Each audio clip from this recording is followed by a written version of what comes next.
5 وجوہات اور 5 اسباب ایسے ہیں جس کی وجہ سے وارث داروں میں اور قریبی قرابت داروں میں اور قریبی لوگوں میں بھی وراثت تقسیم نہیں ہوگی۔ سب سے پہلے دین کا اختلاف۔ اگر مرنے والا مسلمان ہے اور اس کا بیٹا کافر ہے، چاہے وہ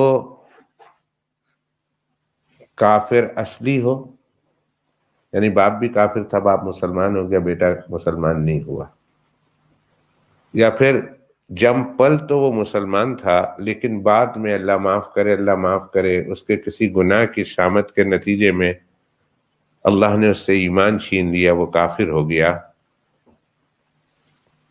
دونوں میں دین کا ایک ہونا ضروری ہے وراثت پانے کے لیے۔ اگر باپ کافر ہے اور بیٹا مسلمان ہے، یا باپ مسلمان ہے اور بیٹا کافر ہے، ان 2 صورتوں میں میراث تقسیم نہیں ہوگی،